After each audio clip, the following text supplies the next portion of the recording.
Hora H do Agro. Oferecimento. Ihara. Agricultura é a nossa vida. Ihara. Consórcio Magi. Volkswagen Caminhões e Ônibus.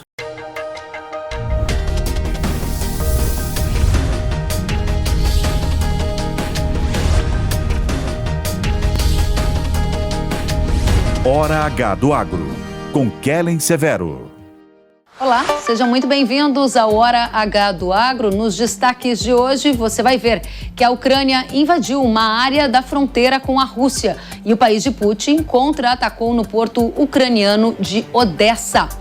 E tem mais, a entrevista de Donald Trump ao bilionário Elon Musk e os sinais que o agro deve prestar a atenção. No Brasil, Lula diz que nenhum outro governo investiu tanto no agro como o PT. Vamos analisar e projetar o que vem por aí na segunda metade do mandato do atual presidente. E mais, um novo El Niño. O que é o novo padrão climático e como ele afetará a agropecuária brasileira? É uma descoberta da ciência e a gente vai detalhar por aqui. E tem ainda a safra nova de soja. Os Estados Unidos projetam a maior produção da história e os preços caíram ao menor patamar desde 2020. Tudo o que você precisa saber para a nova temporada 24-25 vai encontrar aqui no Hora H do Agro, que já está no ar. A Ucrânia invadiu uma área da Rússia, na região de Kursk, que fica na fronteira com a Ucrânia. A ação surpreendeu militares russos e gerou a fuga de mais de 120 mil pessoas. Segundo o presidente da Ucrânia, Zelensky, a incursão em território russo ocorre para restaurar a justiça e pressionar as forças de Moscou. Essa pode ser considerada a primeira grande ofensiva dos ucranianos desde o início do conflito em fevereiro de 2022. Nesta semana, a agência de notícias Bloomberg destacou que os negociadores de grãos ucranianos avaliam como muito arriscado confiar nos portos do Mar Negro e que é importante ter alternativas caso ataques russos prejudiquem os portos de águas profundas de Odessa novamente. A reportagem foi feita após um terminal de grãos da empresa Louis Dreyfus, em Odessa, ter sido atingido por um míssil na quarta-feira. O leste europeu é um grande produtor de grãos e os riscos de oferta impactam o mercado agrícola global. E é por isso que a gente vai analisar esse assunto no detalhe com Alê Delara, que é diretor da Pine Agronegócios. Ele já está conosco, vamos recebê-lo. Alê, seja muito bem-vindo ao Hora H do Agro. Olá, Kellen, obrigado pelo convite novamente. Alê, a primeira pergunta para você é: qual é a importância desse momento que estamos vivendo? O mercado agrícola está colocando no preço algum risco adicional de diminuição da oferta de grãos do leste europeu em função dos ataques ao porto lá de Odessa e também da incursão da Ucrânia na Rússia? Neste momento não, Kellen, porque isso já foi para o preço no passado. E desde que a Ucrânia conseguiu implementar o seu próprio corredor de exportação, lá em julho do ano passado, o país tem conseguido exportar volumes muito similares à pré-guerra. Então há uma expectativa de exportações próximo de 13 milhões de toneladas de trigo, próximo a 22 milhões de toneladas de milho. Então esses ataques eles continuam acontecendo, eles não chegaram a arrefecer durante esses últimos 2 anos e meio. Então para esses novos ataques da Rússia, o mercado já tem esse conhecimento. É um pouco arriscado para as tradings que operam no país devido a problemas como ataques a embarcações, arresto de embarcações, então tem que ter canais alternativos, tanto para via terrestre, via fluvial ou via marítima, através de portos de países vizinhos. Mas um novo adicional de risco, pelo menos por hora nas cotações, não. O aspecto que você traz para a gente, observando o passado recente. A nossa audiência deve lembrar que no passado recente, desde o início lá da guerra no leste europeu, a gente teve impacto nos preços em função do risco de oferta. Agora o Alê Delara disse que o volume é semelhante ao pré-guerra. Aí a minha pergunta para você é: a guerra foi um causador de oportunidades para a exportação de milho do Brasil para a China, por exemplo, que é tradicionalmente um mercado abastecido pela Ucrânia. E também afetou a guerra na ocasião, lá no início, preços de soja. Isso não vai se repetir na sua leitura atual da geopolítica no leste europeu neste contexto?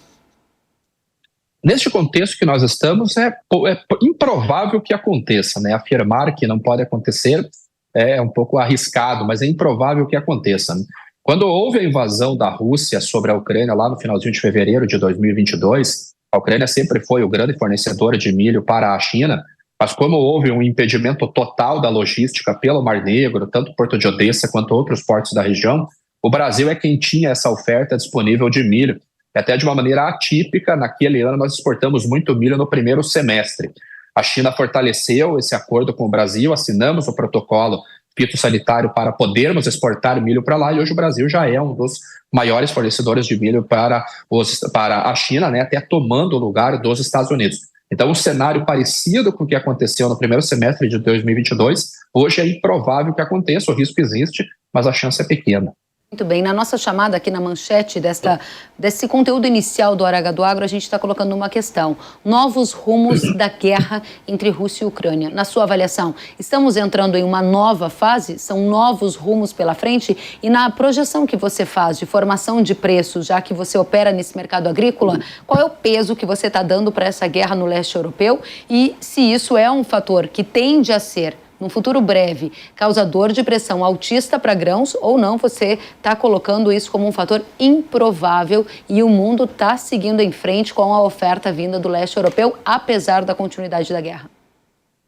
Sim, começando pela última parte, Kellen, eu estou colocando como improvável um novo problema como similar ao de 2022, porque nós temos safras muito robustas, né? O ano passado, ano retrasado, o Brasil produziu uma safra recorde de soja. Esse ano a gente teve uma quebra de produção, mas foi um volume ainda bem significativo. Os Estados Unidos está vindo com um novo volume recorde agora, tanto de soja, um volume muito próximo do recorde de milho. A China vindo com grandes produções há 2 anos de milho.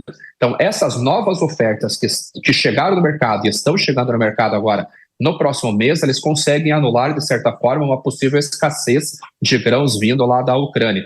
Mas isso vai depender também da sazonalidade, de quando e se essa condição vai se agravar lá. Agora, dentro de um contexto de a evolução de uma guerra, nós estaríamos numa fase 3, vamos colocar dentro de 3 passos de uma guerra, realmente é um novo capítulo. A Ucrânia ela está partindo para uma ofensiva agora em território russo, atacando bases de refino, de petróleo, de gás natural, que é o grande mercado, é o que traz o dinheiro realmente para a Rússia, numa tentativa, talvez, de forçar um acordo de paz, um cessar-fogo ou mesmo o fim da guerra. Isso pode complicar em algum momento exportações de petróleo, exportações de gás natural, quem sabe de maneira indireta até mesmo impactar o mercado de fertilizantes. Mas, por hora, é um risco que está sendo monitorado. O mercado como um todo tem colocado pouco prêmio de risco nessa condição, mas certamente ele está de olho. Até porque, olhando para commodities energéticas, as atenções maiores estão para o Oriente Médio, já que o Golfo Pérsico tem uma relevância maior do que o Mar Negro na exportação de petróleo e gás natural.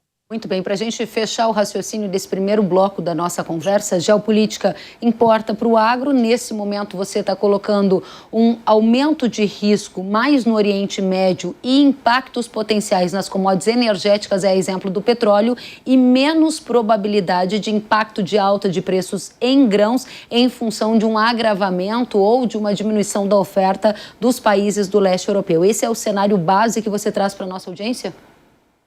Sim, exatamente isso. Até mesmo o trigo agora, a França acabou de colher uma das piores safras desde o início dos anos 80 e não teve grande relevância nos preços, justamente porque outros países estão vindo com produções completas, conseguem suprir esse déficit deixado pelo leste europeu. Então o risco geopolítico maior está realmente nas commodities energéticas e olhando mais para o Oriente Médio do que para o leste europeu.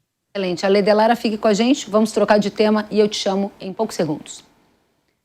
É porque o candidato à presidência dos Estados Unidos, Donald Trump, concedeu uma entrevista nesta semana ao bilionário Elon Musk, o dono do X e de empresas como a Tesla e a SpaceX. Para o agro, alguns pontos importantes foram citados na conversa.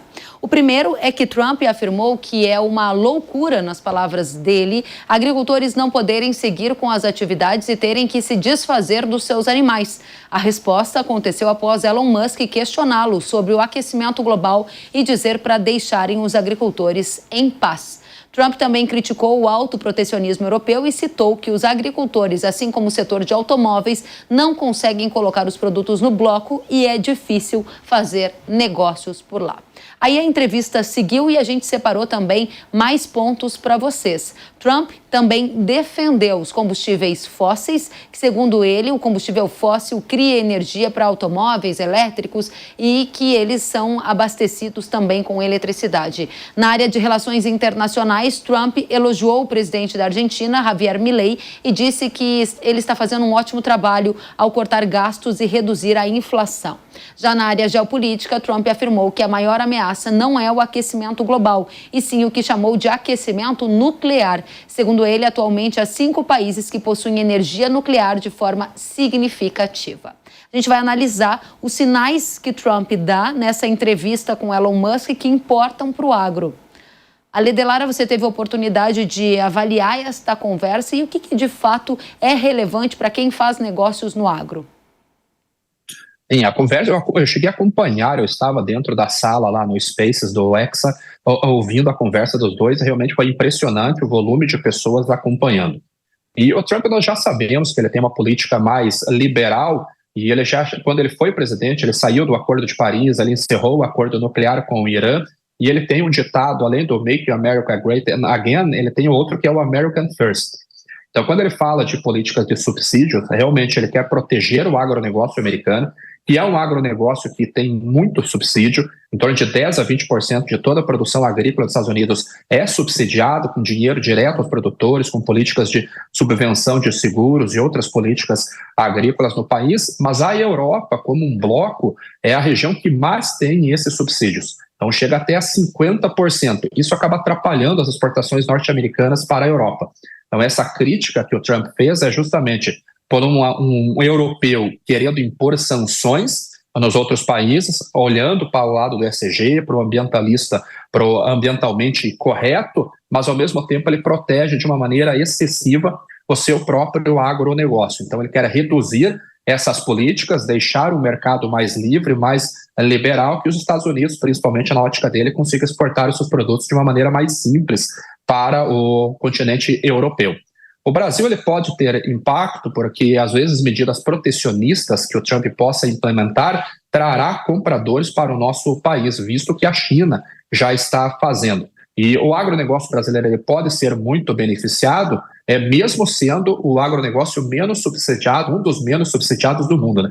Hoje o subsídio que chega para nós é em torno de 1 a 3% da produção agrícola. Então, comparado com os Estados Unidos e com a Europa, praticamente o produtor nosso tem que sobreviver com o próprio dinheiro.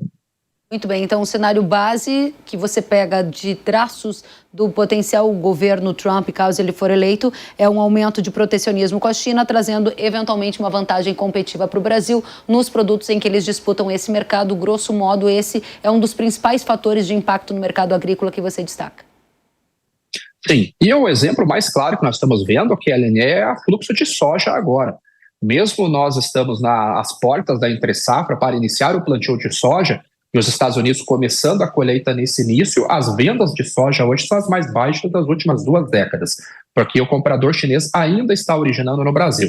Então, eu acredito que dentro desse cenário, desse trade war, dessas possíveis novas medidas protecionistas, se o Trump for eleito presidente, já está trazendo a China como maneira segura a continuar a manter as suas compras de soja aqui no Brasil. Isso tem influenciado os prêmios de exportação do nosso produto e tem influenciado as cotações da Bolsa de Chicago, que estão aí nas mínimas de 2020, né? Pré-pandemia, quase pré-pandemia, cotações estão baixas que estão nesse momento. Tema que a gente vai abordar também nessa edição do Hora do Agro. Quero agradecer inicialmente a Ale Delara, da Paine Agronegócios. Volte sempre, um prazer recebê-lo. Obrigado, Kelly. Até a próxima. E o presidente Lula afirmou nesta semana que nenhum outro governo colocou tanto dinheiro na agricultura como os governos do PT. Vamos acompanhar. As pessoas do agro que não gostam de mim, as pessoas do agro não gostam do PT, as pessoas do agro não gostam de muitas coisas, não gostam do Sem Terra, não gostam da CUT, ou seja... Mas veja, desde o meu primeiro mandato em 2003, passando pelo mandato da Dilma e a minha volta agora, você pode desafiar qualquer fazendeiro, qualquer ministro da agricultura, sabe, que já trabalhou nesse governo, para saber se em algum momento da história desse país um governo colocou tanto dinheiro, sabe, na agricultura como nós. Eu duvido que tenha tido algum governo que tenha feito mais pelo agronegócio do que nós. Sabe, cada ano que passa é plano safra recorde, cada ano que passa. Muito bem, vamos tratar desse tema com o presidente da bancada do agro no Congresso Nacional, o deputado Pedro Lupion, que analisa no detalhe essa afirmação do presidente da República e, claro, traz ainda projeções de como deve ser o cenário para o agro com o governo do PT nessa segunda fase do mandato que está próxima de começar. Primeiramente, deputado Lupion, seja muito bem-vindo à Jovem Pan News. Obrigado, Kellen. Obrigado pelo espaço. Primeira pergunta é: o governo do PT foi, de fato, o que mais investiu no agro, como diz o presidente Lula? O problema do PT é esse, né? Eles mentem e eles acreditam na própria mentira, né? Aquela mentira que vai sendo muito repetida até se tornar uma verdade. Eles insistem muito em falar isso, né? Em falar do maior plano safra, de falar do maior investimento, de falar que é o governo que mais pôs dinheiro, quando a gente sabe que a realidade não é essa, né? E não adianta só dizer, tem que ter gestos práticos e fáticos que realmente demonstrem boa vontade com o setor. Ao mesmo tempo que falam isso sobre o plano safra, por exemplo, a gente sabe que o que custa para o governo do plano safra são as equalizações de juros, né? Não adianta nada a gente ter praticamente 16 bi de equalização se a gente coloca juro positivo em diversas das linhas do plano safra, mesmo o plano safra que não prevê nem R$1 de seguro por enquanto, e a gente sabe a necessidade de seguro agrícola, principalmente quando esse mesmo governo, que se diz amigo do agro, cortou quase 40% dos beneficiários do Proagro, que é o seguro obrigatório. E esse mesmo governo que fala que nunca botou tanto dinheiro, nunca cuidou tanto do agro, ninguém nunca tanto fez isso, é o mesmo governo que bota o MST dentro do Palácio Planalto e faz com que a gente tenha que conviver com insegurança jurídica e um desrespeito total ao direito de propriedade, seja por invasores, seja por indígenas invasores, seja por todas as questões fundiárias que a gente enfrenta no país. Então, o desafio é grande, mas eles insistem em tentar comandar essa narrativa. Quais foram as decisões mais importantes do atual governo Lula que beneficiaram o agro? Você destacaria alguma? Veja, a gente tem alguns avanços importantes e coisas que a gente apoiou, inclusive, como aconteceu agora nessa semana, nós acabamos de aprovar emergencialmente um plano de auxílio para a defesa agropecuária, tema super importante, né? Nós somos um player mundial importante de exportação, não só de commodities, mas principalmente de proteína animal, né? A gente tem essa responsabilidade, nós conduzimos isso dentro do Congresso, nós que eu digo a nossa bancada, o relator foi o deputado Tião Medeiros, que é aqui do Paraná, inclusive. Nós avançamos com questões importantes como a regulamentação do autocontrole das atividades agropecuárias, projeto que começou lá atrás com a ministra Tereza Cristina e que foi aprovado pelo Congresso e que agora nós temos esse posicionamento do Ministério da Agricultura nessa regulamentação. Então tem pontos que a gente sempre tem uma posição muito clara como bancada. A gente tem que pensar no nosso setor. Quando as coisas são boas para o nosso setor, a gente aplaude, elogia e ajuda a fazer. Quando são retrocessos ao setor agropecuário, nosso papel é criticar e combater. E é isso que a gente tem feito. Qual é o maior retrocesso do atual governo Lula que impacta o agro diretamente?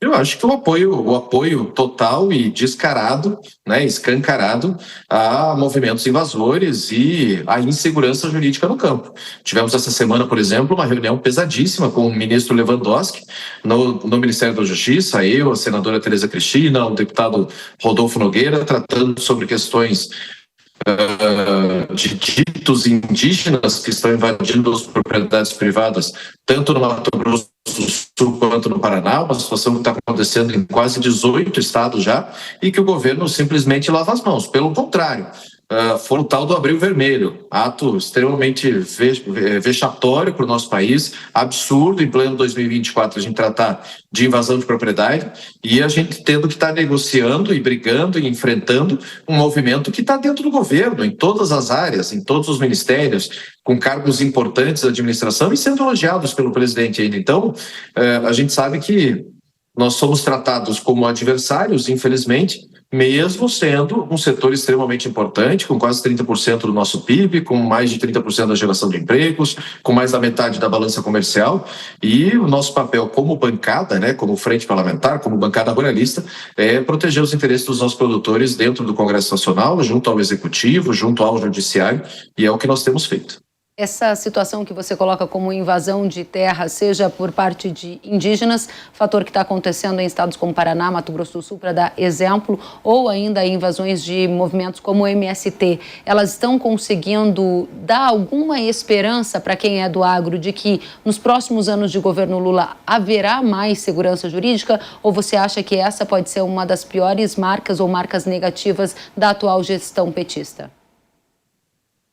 Exatamente, é a pior marca e é uma marca registrada deles, né? Quando a gente vê que as lideranças desses movimentos estão dentro dos ministérios e participam ativamente do governo, a gente vê situações como semana passada, que foi criado um conselho, um grupo de trabalho, um conselho, sei lá como pode se chamar isso, de diminuição de conflitos e violência no campo, que é capitaneado pelo MST. Pense, é piada pronta, chega a ser vexatório, né? A gente tem que assistir isso num país importante como é o Brasil.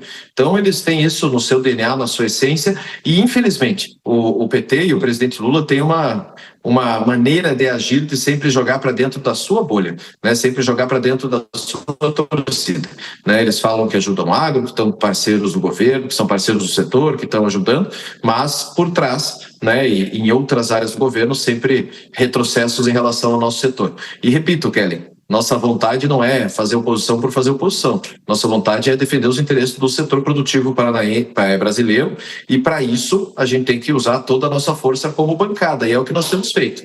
Tudo aquilo que for bom para o setor, a gente apoia e a gente aplaude. Muito bem, dentro desse cenário do que é bom para o setor, apoia e aplaude, tenho duas questões que eu gostaria de saber como a bancada do agro pretende trabalhar dentro desse contexto do atual governo Lula. A primeira delas é: vocês acharam suficiente as medidas do governo federal para socorrer os agricultores atingidos pelas enchentes no estado gaúcho? Não, absolutamente. Inclusive, nos posicionamos claramente em relação a isso, né? Tanto a medida provisória quanto o decreto que saiu em seguida e os novos textos que foram apresentados são muito aquém do que o produtor gaúcho merece, e a gente tem trabalhado, né? Participei das mobilizações de produtores lá do Rio Grande do Sul, eles estiveram em Brasília na semana passada.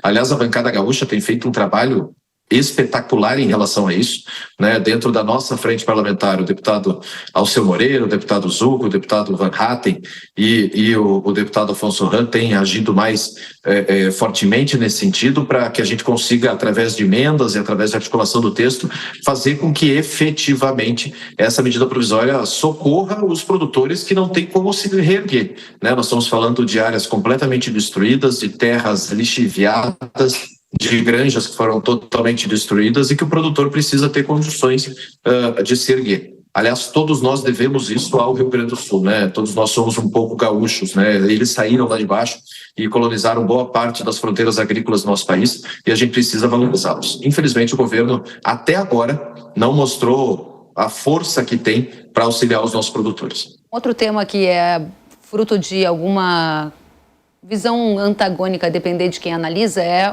a reforma tributária do atual governo Lula.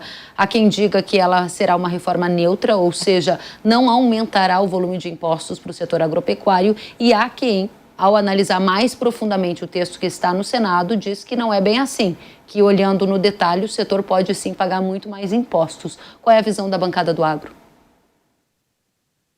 Veja, a nossa bancada não tem conforto nenhum com a reforma tributária. Nós fomos críticos o tempo todo em relação ao texto apresentado, desde que começou a tramitação lá da PEC 45, e trabalhamos muito fortemente para tentar chegar nessa neutralidade que você se refere. Nós avançamos em pontos extremamente importantes, como, por exemplo, a redução de 60% da alíquota para a produção de alimentos, o produtor rural com até 3.600 de faturamento isento do pagamento de tributos, nossos insumos agropecuários também na redução, o impedimento para que os insumos estivessem no imposto seletivo. Trabalhamos também com a diferenciação tributária dos produtores integrados, e é extremamente importante a gente falar disso, porque são os produtores de frango, produtores de suíno, que exportam e produzem boa parte da carne consumida no mundo.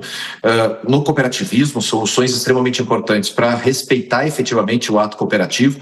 Então, nós tentamos ao máximo fazer com que ela se tornasse neutra, sem contar as questões principais em relação ao consumidor, que é quem vai pagar esse novo tributo efetivamente, lá no final da cadeia, que é a questão da cesta básica, né?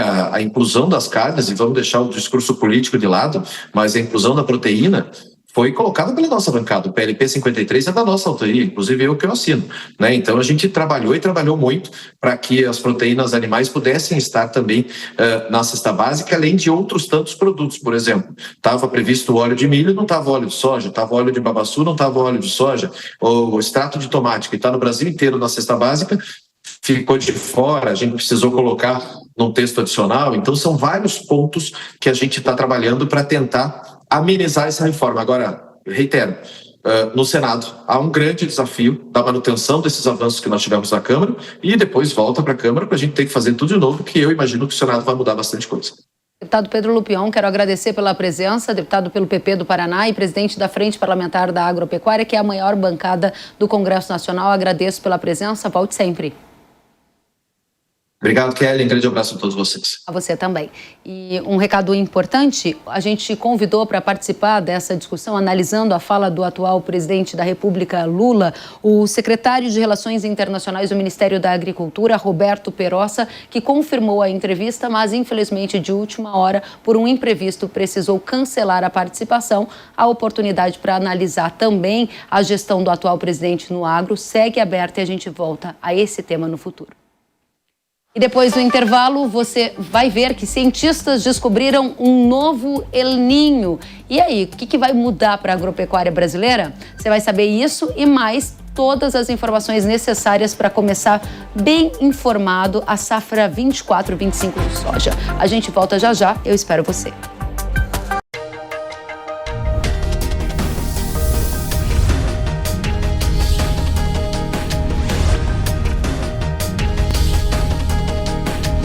Hora H do Agro, com Kellen Severo.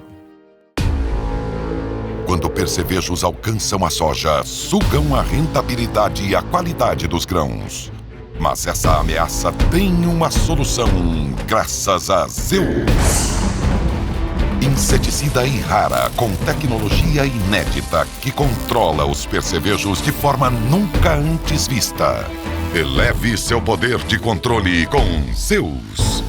Produto de uso agrícola. Venda sob receituário agronômico. Consulte sempre um engenheiro agrônomo. Zico, eu tenho a dica certa para você que não leva apenas sua carga, mas impulsiona o progresso. O consórcio MAGE Volkswagen Caminhões e Ônibus é ideal para ter seu caminhão novo, aumentar ou renovar a sua frota. Zero de entrada, parcelas a partir de R$ 2.800 e aqui o cartão vermelho é para os juros. Dê o primeiro passo para essa vitória. Consórcio MAGE Volkswagen Caminhões e Ônibus, a estrada da conquista começa aqui.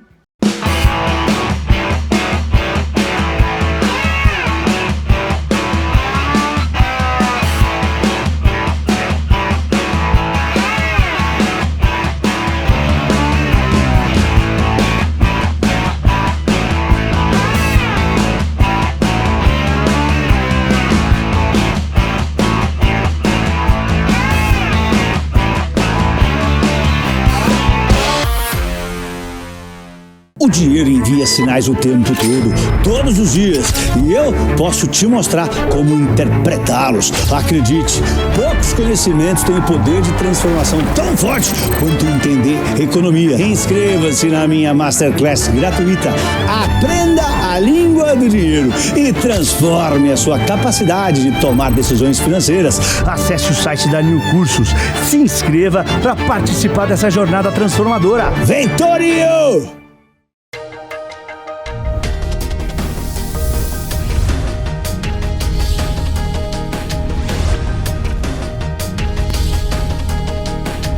Hora H do Agro, com Kellen Severo. Estamos de volta com Hora H do Agro, aqui na tela da Jovem Pan News. Há um mês do início do plantio da safra nova de soja aqui no Brasil, os preços do grão estão no menor patamar desde 2020. E um dos motivos é esse aqui que a gente vai colocar na tela para você. O anúncio do Departamento de Agricultura dos Estados Unidos de uma produção recorde de soja norte-americana. Vejam aqui no gráfico, ou seja, 124,9 milhões de toneladas estimadas. Esse é um dos fatores que acaba puxando para baixo o preço do grão. Quais outros fatores a gente precisa saber de cor e salteado para iniciar muito bem informado a safra nova 24-25? Vamos perguntar para a Daniele Siqueira, analista de mercado da AG Rural, que está conosco. Seja muito bem-vinda, Dani. Com um menor preço de soja desde 2020, já afetou as decisões da safra nova 24-25?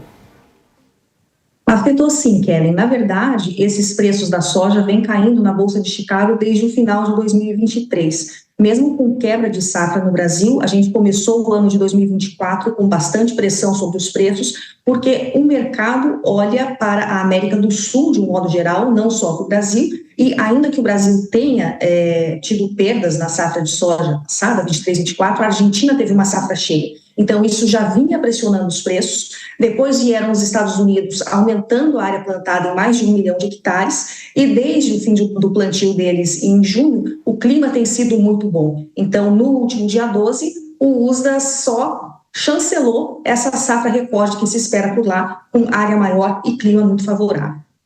Isso tem afetado as decisões da safra nova por aqui. De qual maneira mais especificamente, Dani? Afeta porque um produtor, olhando para esses preços mais baixos, ele não tende a aumentar tanto a área plantada na safra 24-25, que a gente começa a semear agora em setembro. A nossa primeira estimativa aqui na AG Rural, que foi divulgada em julho, mostra um aumento de cerca de 400 mil hectares apenas na área plantada com soja no Brasil. Isso é um aumento anual de 0,9%, que vai ser aí o menor aumento dos últimos anos, sem dúvida alguma, porque os preços realmente não estimulam o produtor a apostar tanto assim as fichas numa área maior de soja. Está dizendo, então, que esse cenário de uma maior oferta, também vinda dessa oferta lá dos Estados Unidos, afeta a decisão aqui do Brasil. Um dos fatores é um aumento de área, mas muito tímido em relação ao que a gente via, pelo menos na última década, imagino eu. Dentro desse contexto em que a área levemente avança aqui no Brasil, a gente vai ter uma produção estimada em quanto para a safra nova 24-25? Em condições normais de clima, a produção do Brasil poderia chegar, com esse pequeno aumento de área, a 168 milhões de toneladas, o que seria uma nova safra recorde para o Brasil, bem acima dos 147 ou 150 milhões, dependendo de quem estima a safra passada, né, 23-24. Então, mesmo com um pequeno aumento de área, a gente tenderia, com o clima normal, a ter uma safra muito grande no Brasil. 168 milhões de toneladas, se confirmado, é a maior safra de soja da história do país. Sim, a maior. Isso se dá em função de quais fatores? É aumento de produtividade, tecnologia embarcada? Porque a área vai crescer menos, né? A margem está mais estreita, então o investimento na lavoura também pode ser mais tímido. De onde vem essa projeção de 168 milhões de toneladas?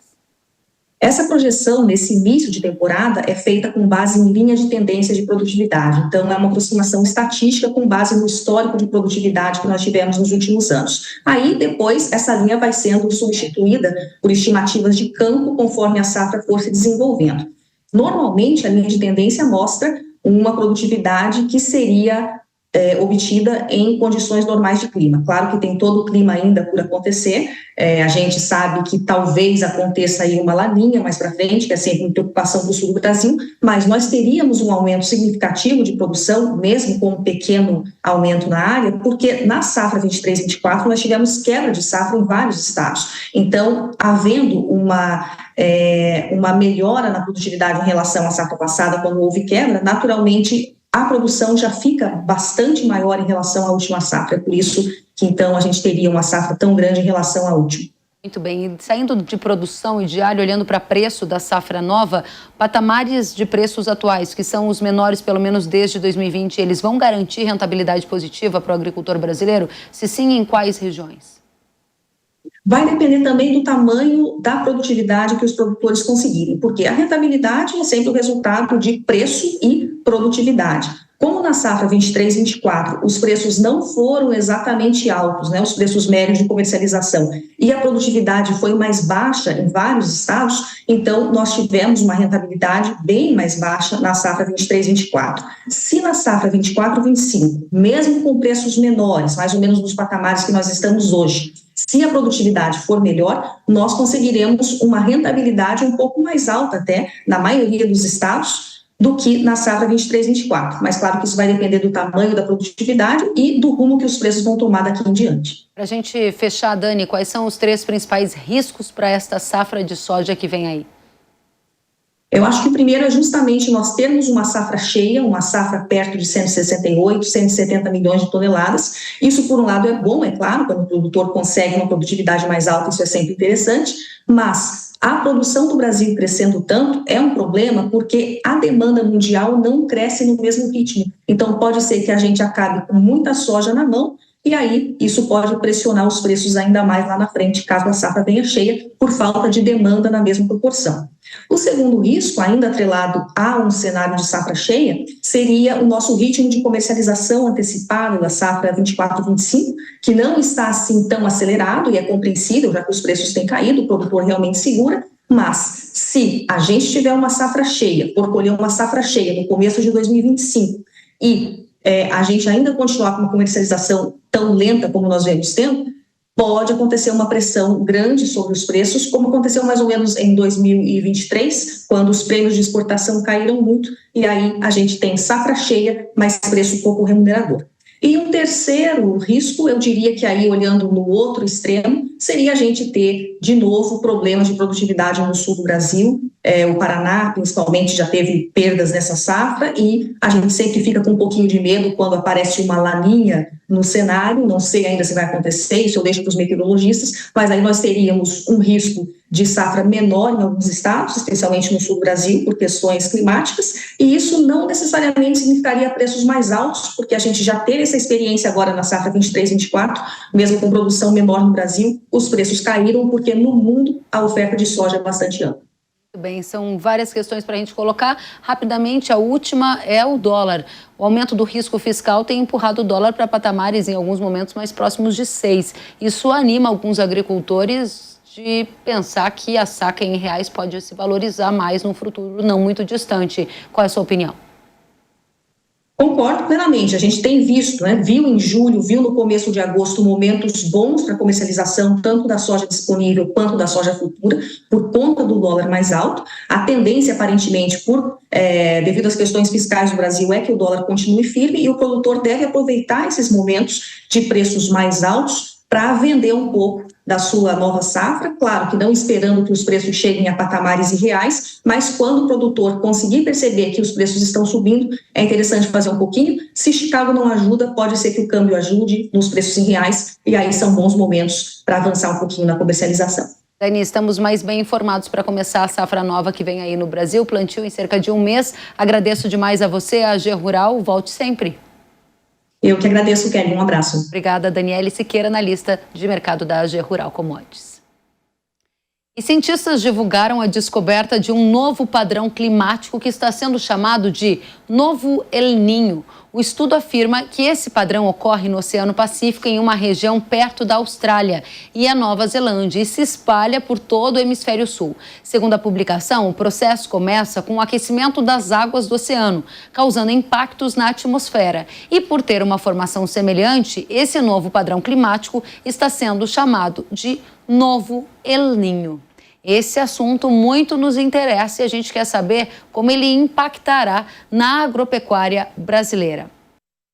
Gilvan Sampaio, coordenador-geral de Ciências da Terra do Instituto Nacional de Pesquisas Espaciais, é o nosso convidado. Gilvan, seja muito bem-vindo ao Hora H do Agro. Muito obrigado. Primeira pergunta, como o novo El Niño vai afetar o regime de chuvas aqui no Brasil? Quando isso deve ocorrer? Conta mais pra gente. Primeiro que eu devo iniciar dizendo que é um exagero dizer que é um novo El Niño, tá? Não há nenhuma menção, inclusive um artigo científico que foi divulgado, de que esse é um novo El Niño. É um novo padrão descoberto de ondas, que não tem nenhuma relação direta com El Niño. Lembrando para todos que estão nos assistindo, o nome El Niño é o fenômeno que mais impacta o clima na América do Sul. Esse novo fenômeno descoberto é um novo padrão de variabilidade, que tem um impacto muito pequeno, né, e se é que tem algum impacto no clima da América do Sul. Então não dá para dizer que é um novo El Niño, e realmente, como eu falei, é um exagero dizer que é um novo El Niño. E esse exagero vem de quais fatores principais? São muitas diferenças desse novo padrão climático para o El Niño clássico, aquele que agricultores e brasileiros já estão acostumados? Primeiro porque o artigo ele é uma simulação de computador. Ele não é uma constatação de um fenômeno físico que ocorre, né? Segundo, que é um padrão muitíssimo sutil. Sendo ele muito sutil, ele não causa um impacto significativo. Diferente do El Niño, que é um fenômeno já bem conhecido e que causa efeitos como, por exemplo, quando ocorre o fenômeno El Niño, nós temos chuvas excessivas no sul do Brasil, como as que nós acompanhamos no último ano e no começo desse ano. Em geral, anos de El Niño provocam secas no norte e no leste da Amazônia, no norte da região nordeste. Esses são impactos do El Niño. Este novo fenômeno descoberto, ele não traz esse tipo de impacto.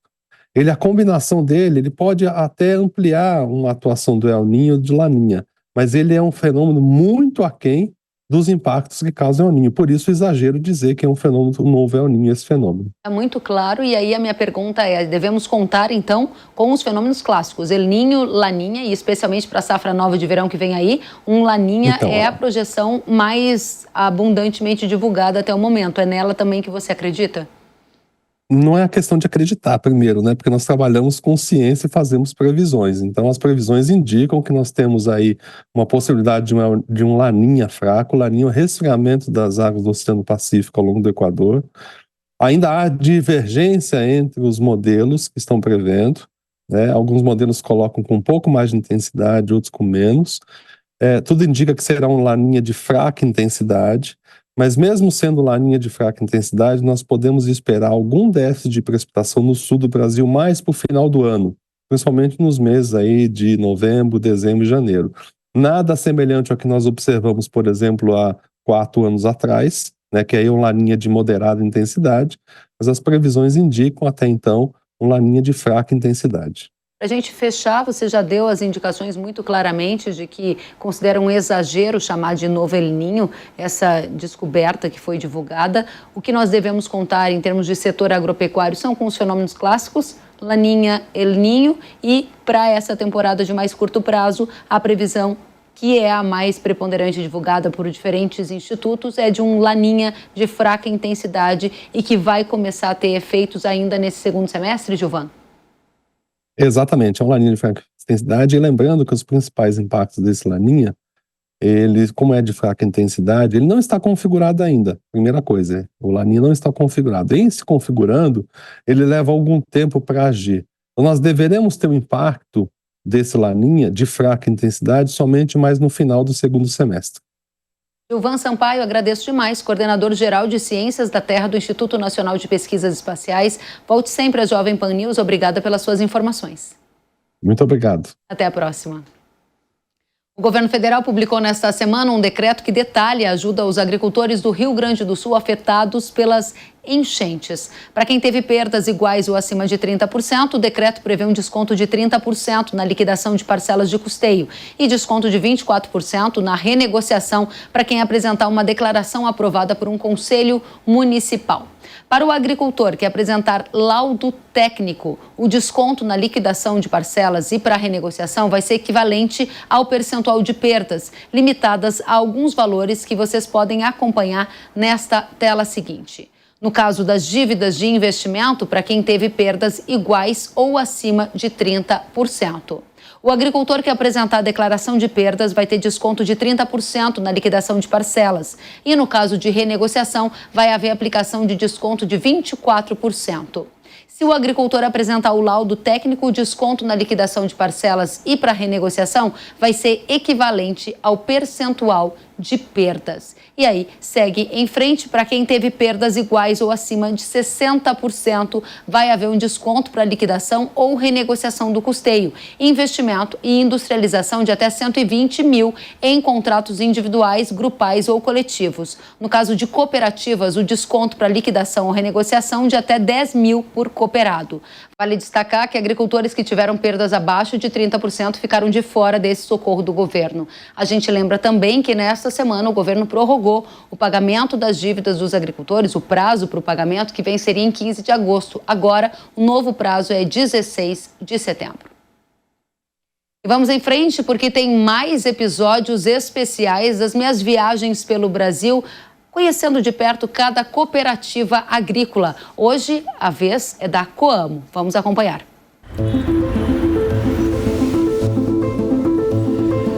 eu verdadeiramente desejo que todos que têm um pãozinho na mesa, a margarina no pão, o óleo de soja para fazer a sua refeição do dia a dia, tenham pelo menos uma vez na vida a oportunidade de conhecer o interior do Brasil.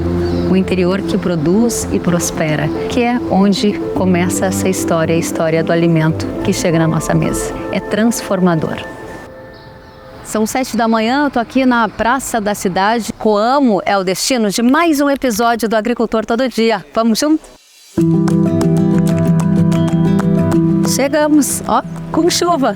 Haroldo, que satisfação conhecê-lo. Satisfação é minha. De 79 produtores no início, para quantos cooperados agora? 32 mil, arredondando. Qual é a emoção que vem no seu coração? A gente fica satisfeito, né, de poder ter chegado aqui. Eu defino o cooperativismo como o melhor sistema de desenvolvimento do quadro social. E no agronegócio, eu acho que é o principal exemplo, onde a cooperativa consegue reunir, né, e consegue transmitir novas tecnologias. Então, a produtividade, né, que saía aí para soja, assim, bem no começo, né, 70 sacos por alqueire, né? Hoje chega a 200 sacos. É o milho 150 sacos, hoje chega a 500, 600 sacos por alqueire. As maiores produtividades. E eu sempre digo uma coisa de cooperativismo, é muito difícil tocar, né? Mas o que vale para uma cooperativa ir para frente é a credibilidade do quadro social na sua diretoria.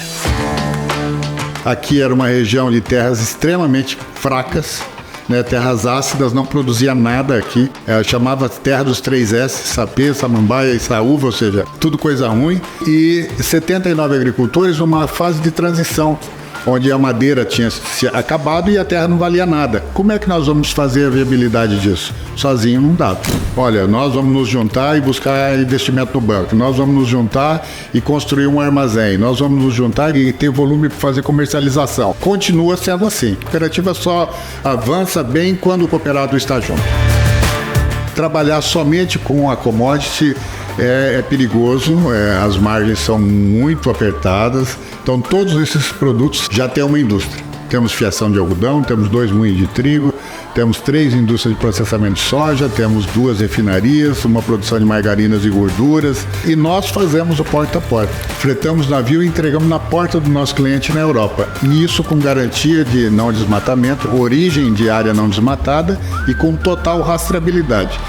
Aqui a gente vê mais um passo na direção de comprovar a origem do produto brasileiro livre de desmatamentos. Essa aqui é a tão famosa rastreabilidade que todo mundo está pedindo. Só que nós fizemos uma rastreabilidade aliada à garantia de não desmatamento. Então, cada cliente tem condições de avaliar, navio a navio, o que ele está recebendo. Essa propriedade, você avalia se houve ou não desmatamento recente nela. Isso aí é algo que realmente veio a esclarecer bastante e dar essa segurança de que quem está consumindo lá está recebendo um produto que não é oriundo de área desmatada recentemente. É mais do que uma certificação, é uma comprovação de que aquela área está seguindo todos aqueles itens que o cliente, por exemplo, da Europa, está desejando obter no alimento que eles consomem lá. O maior patrimônio de um agricultor é o solo que ele tem. Então, o solo ele tem que ser melhorado todos os dias. O solo, ano após ano, se bem manejado, bem trabalhado, ele vai só melhorando e cada vez vai produzindo mais. Todo bom agricultor, todo bom engenheiro agrônomo é um ecologista por natureza, porque a gente procura entender a natureza e, entendendo a natureza, trabalhar ela da melhor maneira possível para que ela nos devolva isso em produtividade e alimentos de qualidade. Então, logo no começo da Coamo, a Coamo já montou essa fazenda experimental que tem como objetivo testar todas as tecnologias geradas pelas instituições de pesquisa, pelas universidades, pelas empresas. Nós testamos aqui na fazenda experimental, adaptamos e transferimos para os nossos cooperados. Então a Errara tem a missão de trazer esses produtos para os agricultores brasileiros. E a Coamo é uma parceira que faz com que esses produtos da Errara cheguem até o agricultor, para que ela realmente leve ao agricultor a melhor tecnologia, essa tecnologia de ponta, com uma recomendação adequada para cada região. Uma das forças da Coamo é a transformação, e é por isso que a gente vai agora para o Parque Industrial, que é onde tudo isso acontece. Então tudo aquilo que nós produzimos de semente de soja, trigo e aveia preta, nós analisamos aqui no laboratório. Nós temos inúmeros testes que nós fazemos justamente para ter essa garantia da qualidade. Fazemos análise de pureza, testes de germinação em rolo papel, principalmente nós fazemos a germinação em areia, fazemos os testes de envelhecimento acelerado, pensando no teste de vigor, para que o nosso cooperado, na hora de receber essa semente lá no campo, ele tenha lá a garantia, a certeza de que ele vai estar levando um bom resultado até o campo. É aqui onde os agricultores fazem os negócios. Eles compram fertilizantes, compram defensivos e também recebem orientações técnicas. A gente vai ver tudo isso de perto. Então é aqui, para mim, onde tudo inicia e tudo finaliza. As aquisições dos meus insumos, as orientações, porque o mais fácil, Kelly, é produzir. O mais difícil é tomar todas as decisões. E é aqui que a gente toma essas decisões juntos e finalizamos bem juntos. Então, de 32 mil cooperados, mais de 70% são pequenos. E ele é um produtor de margarina, é um produtor de óleos de soja. A hora que você for na prateleira pegar um produto para seu consumo, é você pensar naquilo que você está levando, né?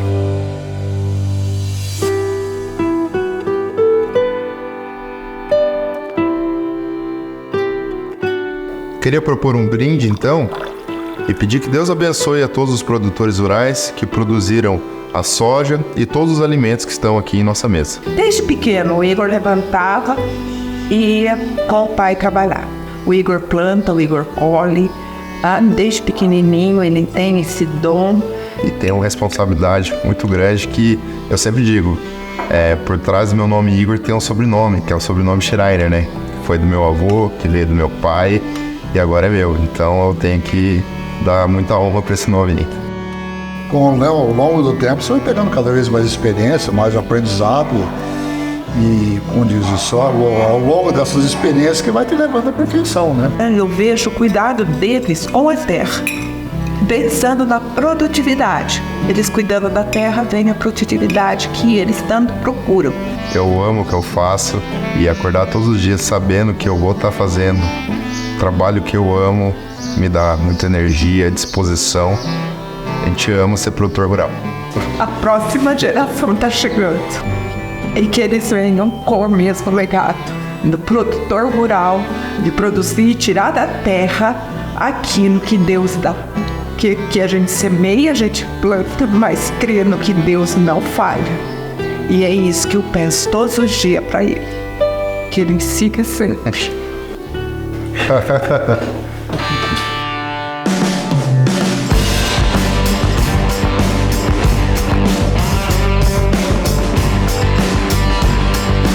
É um ano com maior quantidade de chuva, né? E os respingos que batem no solo acabam jogando inóculo de doença na folha e realmente a gente acaba vendo doença mais cedo.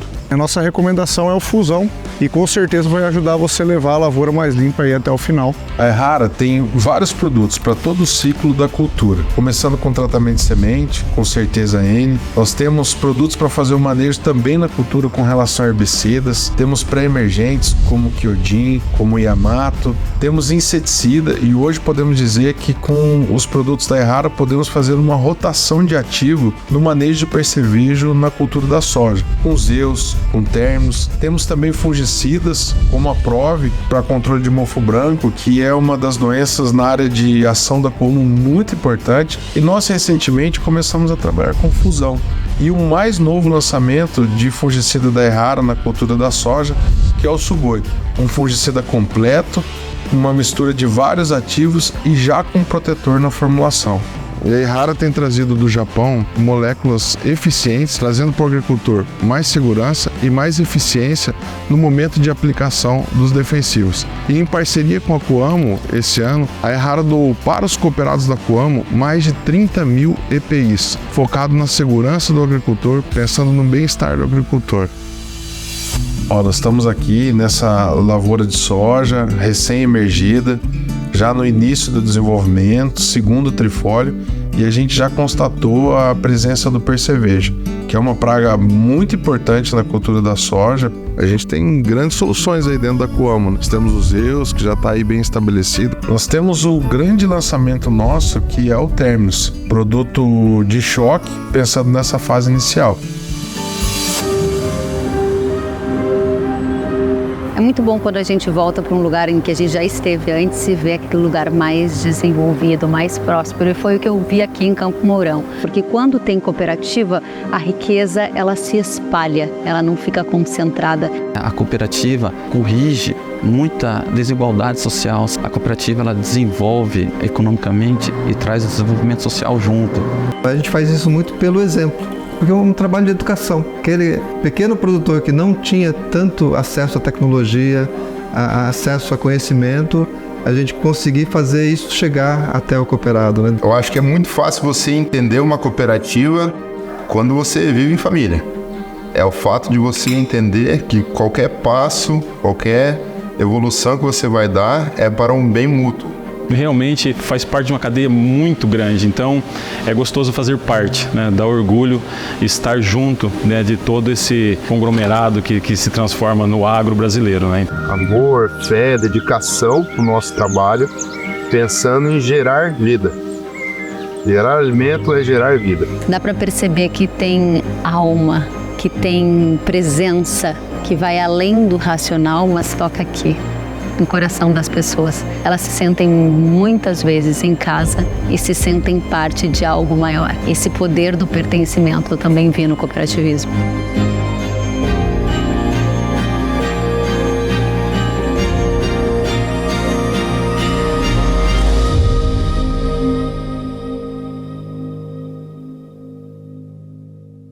Muito bom. E agora eu tenho um recado para você.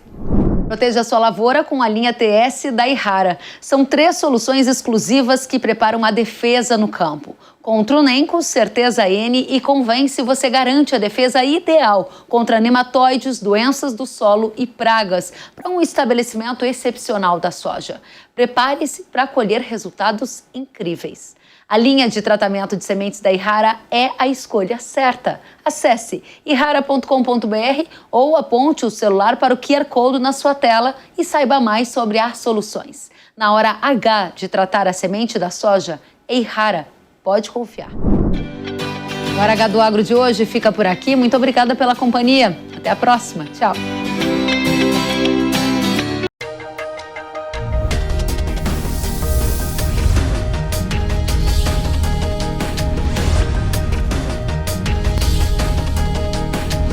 Hora H do Agro, com Kellen Severo. Hora H do Agro. Oferecimento. Yara. Agricultura é a nossa vida. Yara.